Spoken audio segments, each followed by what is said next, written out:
Dalton e a comunidade científica, por muito tempo depois dele, mantiveram o átomo como uma partícula ainda indivisível. No entanto, o estudo da eletrólise para concluir que o átomo pode obter uma carga elétrica ionizada gradualmente levou à suposição de que também existiam partículas menores carregadas eletricamente. Olá, meu aluno. Olá, minha aluna. Aqui eu, professor Josemar Ferreira, e hoje eu convido vocês para mais uma aula de Química. Continuaremos o assunto átomo, porém hoje falaremos especificamente sobre os modelos atômicos.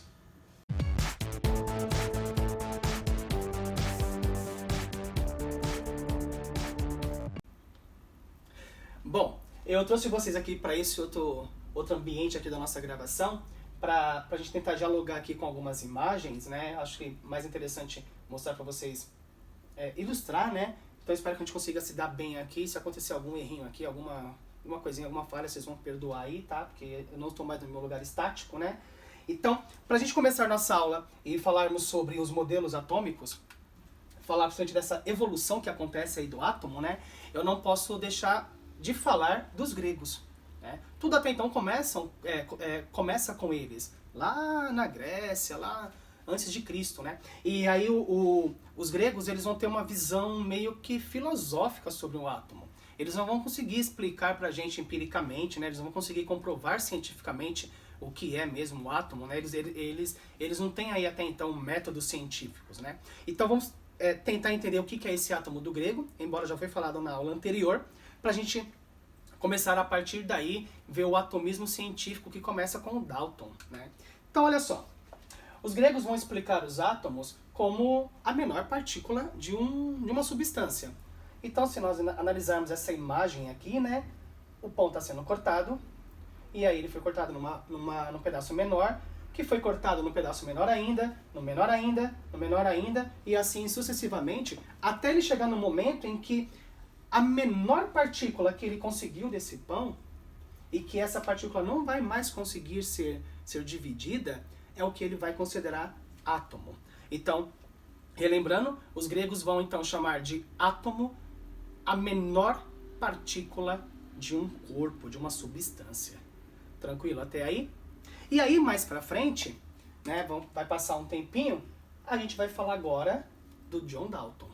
Então, eu estou no ano de 1803, e o John Dalton, ele vai propor para nós um modelo atômico que ele vai chamar de bola de bilhar.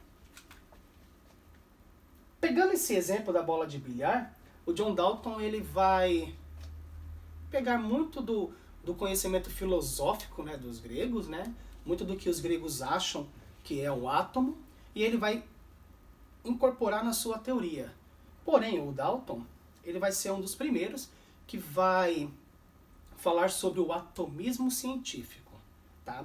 Vamos falar um pouquinho dele para familiarizar vocês aí, né? Então, o John Dalton ele foi professor na universidade inglesa, lá em Manchester, né, a New College, e atribui a ele a criação da primeira teoria atômica moderna.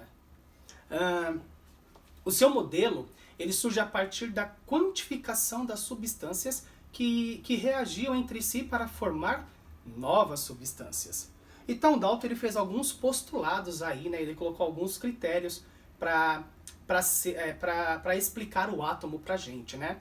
Então, ele vai colocar 5 critérios básicos, né? No primeiro critério, ele vai falar que átomos de elementos diferentes possuem propriedades diferentes. No segundo critério, no segundo postulado, ele vai falar que o átomo de um mesmo elemento possui propriedades iguais e pesos que são invariáveis. No terceiro momento aí, o Dalton ele vai propor que átomos de um determinado elemento não se converte a outros átomos de outros elementos por meio de nenhuma reação química. Você já pode estar imaginando aí que tem muita coisa controversa aí, né? Mas vamos imaginar o seguinte, gente. Estou falando do primeiro modelo científico. Tá? No quarto postulado, ele vai dizer que nas reações químicas, né, os átomos vão permanecer inalterados.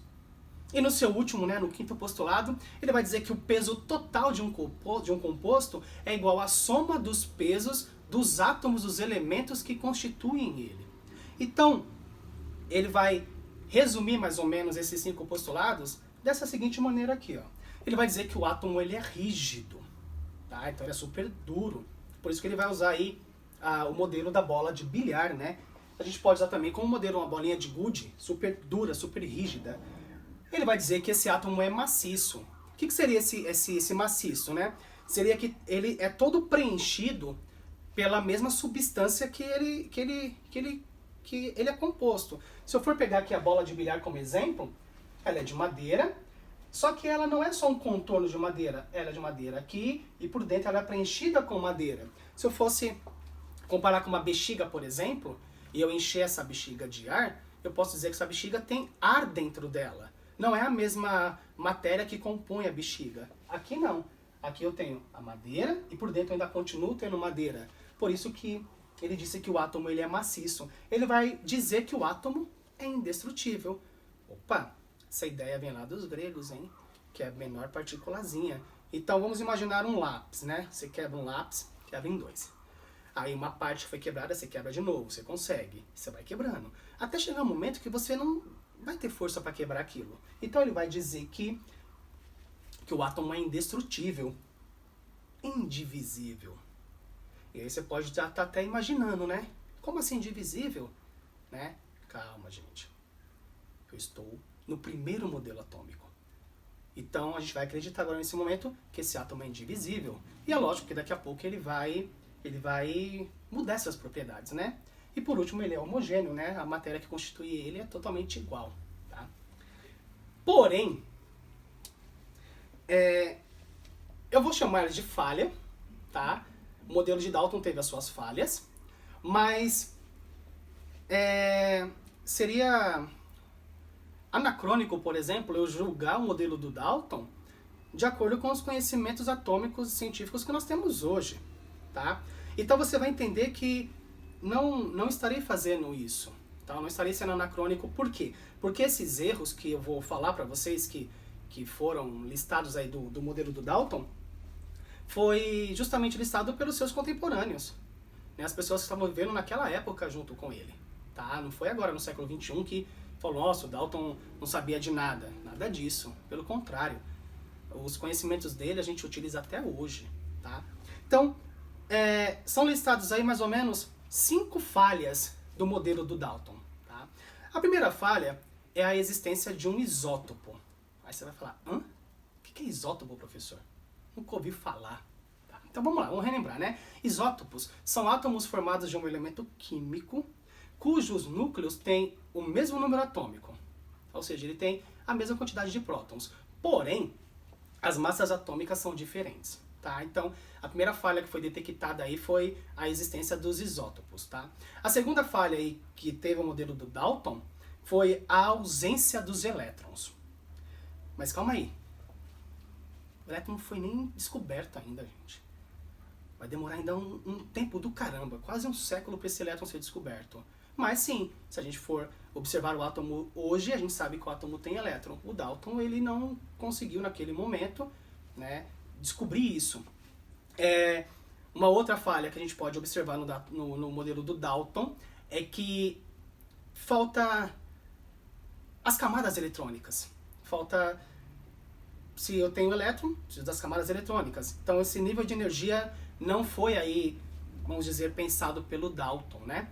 E por último, falta no núcleo, onde as cargas estarão, né? Então não se sabe.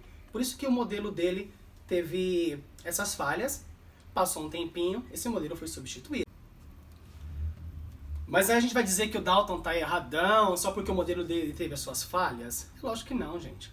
A gente utiliza, a gente aplica o modelo do Dalton ainda hoje, tá? Na cinética química, por exemplo, né, na teoria das colisões, né? Átomos e moléculas são colididas e com a energia e o encaixe adequado, geometricamente falando, né, eles formam novas substâncias.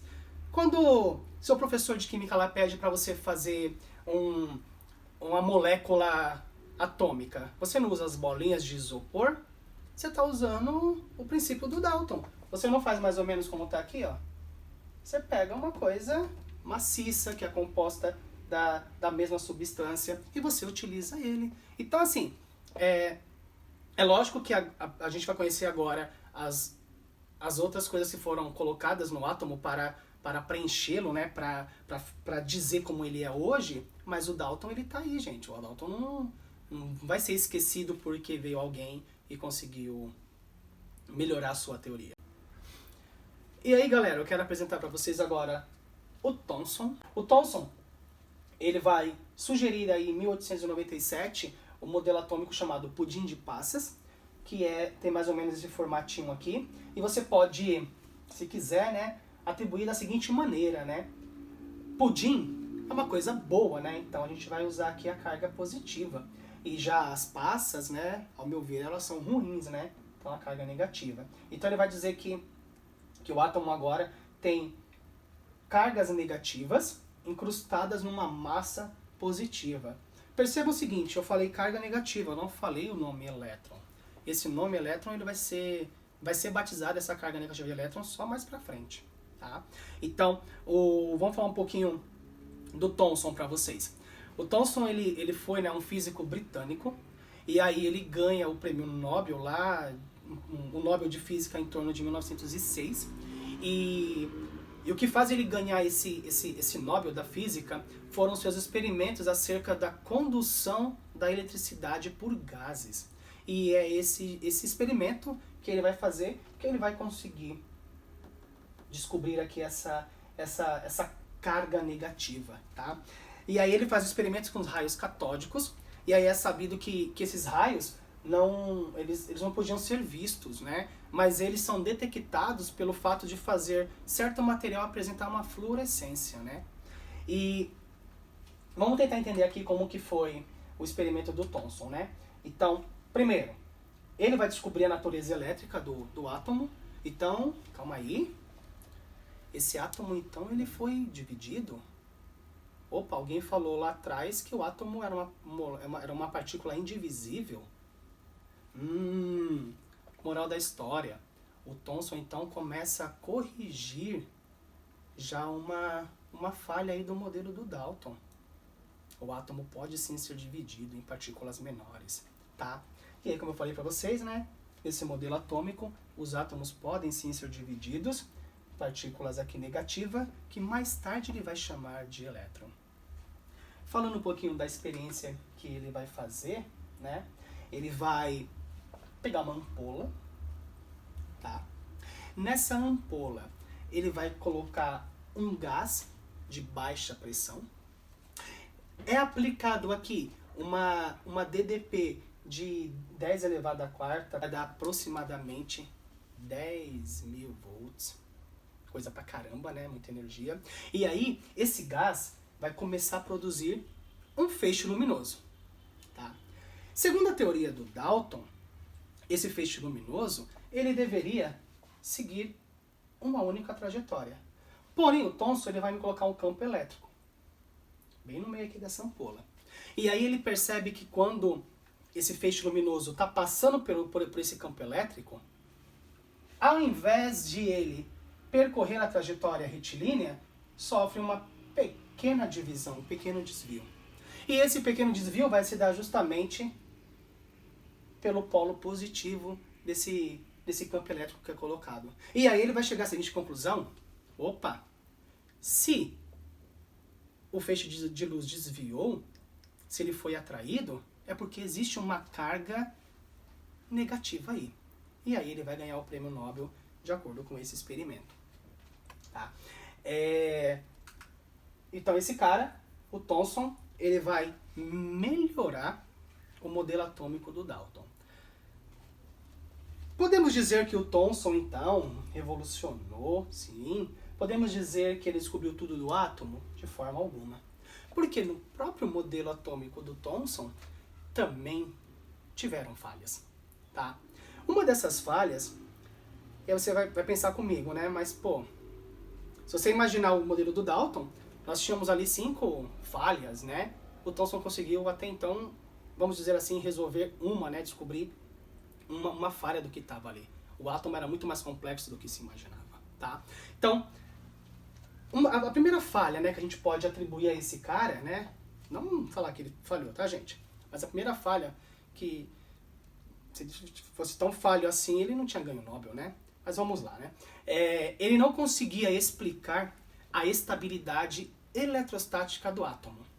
Uma vez, veja bem, uma vez que um número muito grande de partículas negativas próximas a partículas ou as partículas negativas próximas a outra partícula positiva poderia levar a uma repulsão eletrostática. Ele não conseguiu explicar isso, tá? Outra coisa que ele não vai conseguir explicar até então, não tem núcleo. O modelo do Dalton já tinha essa falha. O Thomson não consegue resolver. Uma outra coisa que ficou agora pendente também nessa trajetória toda, a ausência das órbitas, né? Os níveis de energia. E esses elétrons aqui, né? Ó, falei elétrons, tá? Mas essa carga negativa, que vai ser chamada de elétrons daqui a pouco, eles não têm uma energia quantizada. A gente sabe que cada nível de energia consegue receber uma quantidade de elétrons. Então, o Thomson, ele vai dizer o seguinte, ó. Na presença de um campo elétrico ou magnético, os raios catódicos eram desviados, o que sugeria que eles possuíam uma carga. E essa carga, justamente por ser atraído pelo polo positivo, só poderia ser uma carga negativa. Bom, agora eu convido você para uma viagem até a Nova Zelândia. Vamos conhecer um físico e um químico neozelandês, o Rutherford. O Rutherford, ele vai ganhar também um Nobel. Só eu que não ganho Nobel, né? O Rutherford vai ganhar um Nobel, né, de Física em 1908. Se você começar a ler a biografia do Rutherford, né, ou algumas pessoas que são muito ligadas a ele, ou que gostam bastante dele, vai dizer que ele é considerado o pai da física nuclear, né, porque nos seus experimentos ele vai usar partículas radioativas, né, mas esse termo pai já está bem batido, tá, gente? Não se usa mais pai de nada, porque Rutherford ele não fez nada sozinho. Para ele conseguir fazer os seus experimentos e chegar até as conclusões magníficas que ele chegou, ele precisou dos seus antecessores, tá? Então sempre que você vê no livro didático aí, ou um professor seu falar, fulano é o pai disso, é o pai daquilo, esse termo não existe, tá? Dá a entender que o cara fez sozinho, que ele é um gênio iluminado e não foi bem assim. A ciência é feita por pessoas, né? Ela é feita por gente, né? Não uma única pessoa, tá?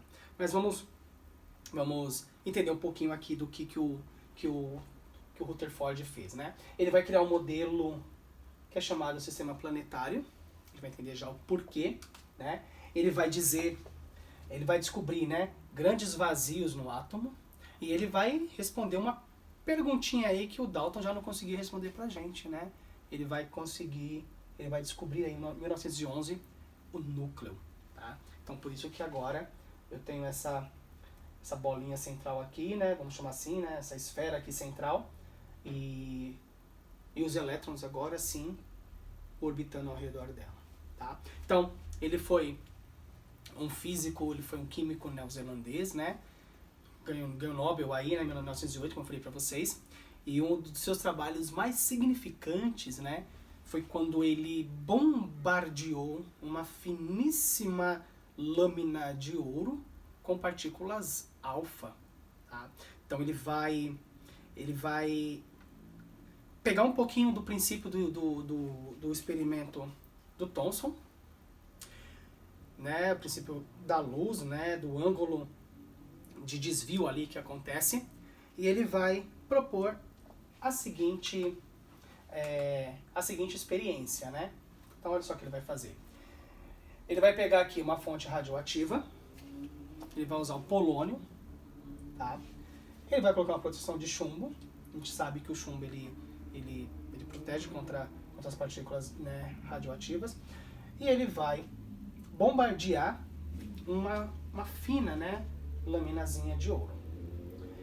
Se ele fosse seguir o princípio do Dalton, o feixe de luz ia passar em linha reta. Se ele fosse seguir o princípio do Thomson, ia ter pequenos desvios, né? O ângulo de desvio seria pequeno. Porém, olha o que ele observa. Ele observa que há vários desvios, que os ângulos são maiores em algumas partes, menores em outras, mas existe uma angulação maior e que tem partículas que são ricocheteadas, ou seja, elas começam a voltar. Então ele começa a perceber essa movimentação. E aí é por isso que ele vai sugerir esse modelo onde vai haver a movimentação dessas partículas elétricas. Tá? Então, ele vai bombardear uma finíssima lâmina de ouro com partículas alfa. Porém, a gente não pode deixar de falar que também houve falha no sistema dele. Tá? Segundo o modelo que é proposto pelo Rutherford, né, ele também não consegue explicar a estabilidade do átomo, uma vez que, de acordo com a eletrodinâmica clássica, as partículas carregadas que estão em movimento, elas emitem uma radiação. E sendo assim, o elétron deveria, mais uma vez, colapsar com o núcleo.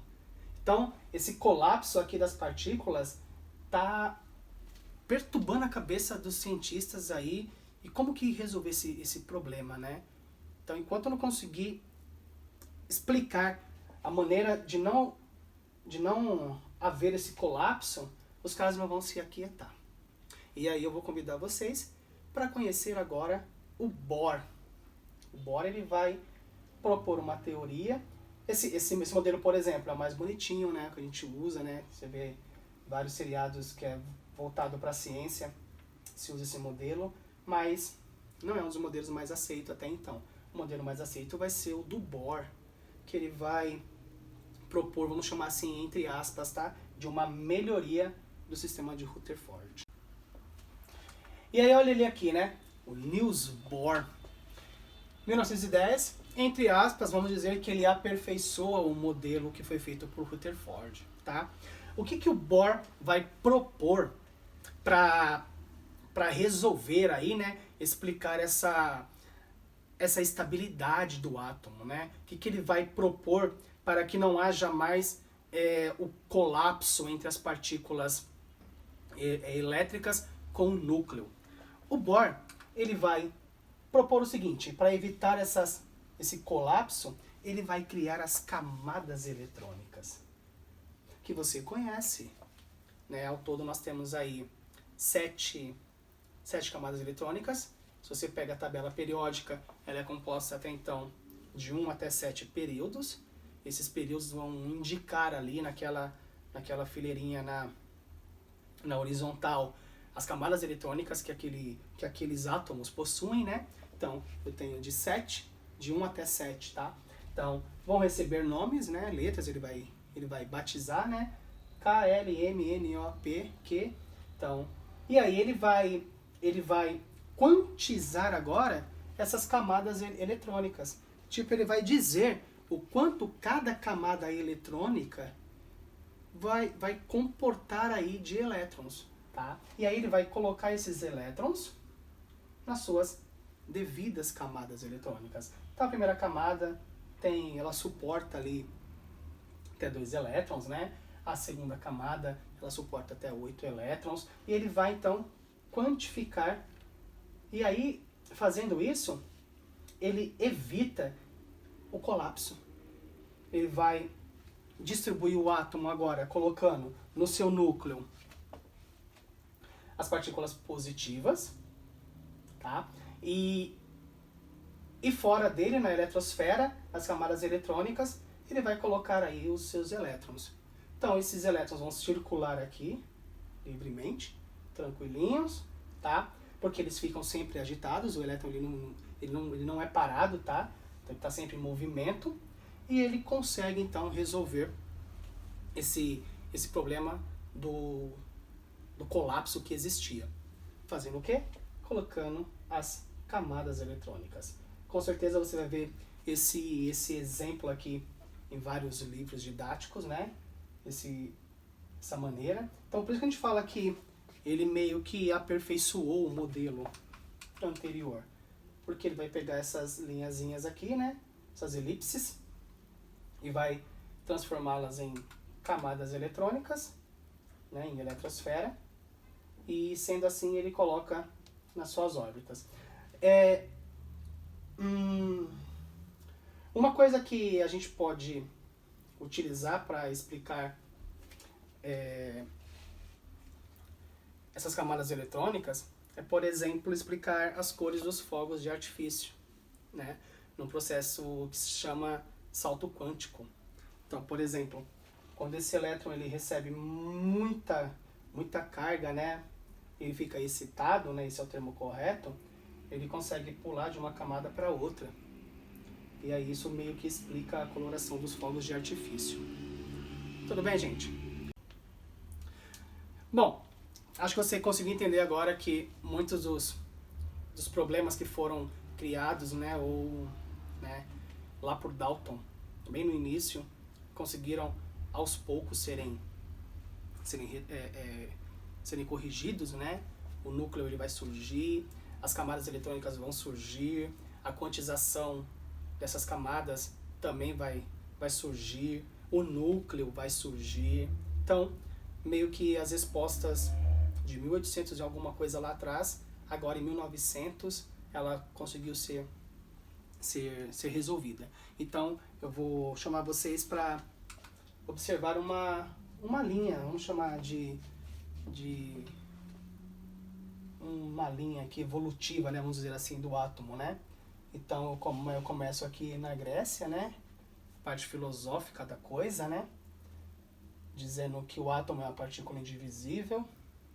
Aí eu venho com Dalton, em 1803, já fazendo experimentos, né? Então ele vai introduzir o atomismo científico, né, com seu modelo atômico de bola de bilhar.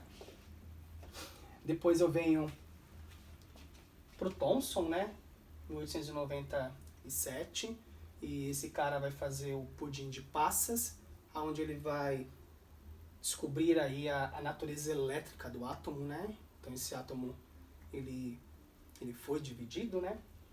Passa-se um tempinho mais, vem o nosso amiguinho aqui, Rutherford, aqui.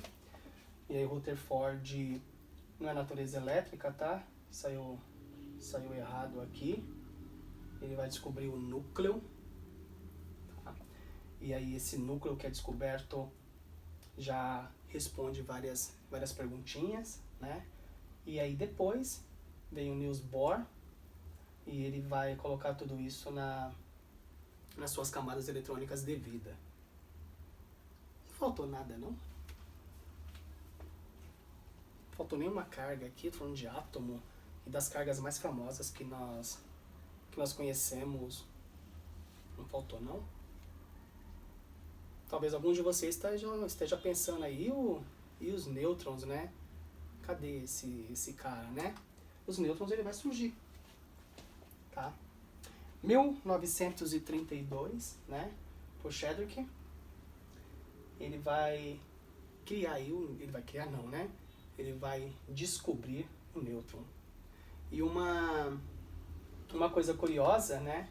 Que as fofocas históricas dizem aí, né? É que ele foi aluno do Rutherford, que descobriu o próton, e o Rutherford foi aluno do Thomson, que descobre os elétrons. Então, tá aqui a família das cargas elétricas até então, né? E aí, gente? O átomo, ele parou aí? A evolução dele realmente chegou no estágio final e pronto, acabou? A gente sabe que não, né, gente? Se lá atrás eu pensava que ele não podia ser dividido, hoje eu conheço 3 cargas, ou seja, 3 divisões, né, que ele tem, né? Ou seja, ele foi dividido sim. Eu tenho outras cargas, né? Os prótons, por exemplo, foram divididos em quarks e por aí vai, né? Um monte de carga subatômica vai surgindo.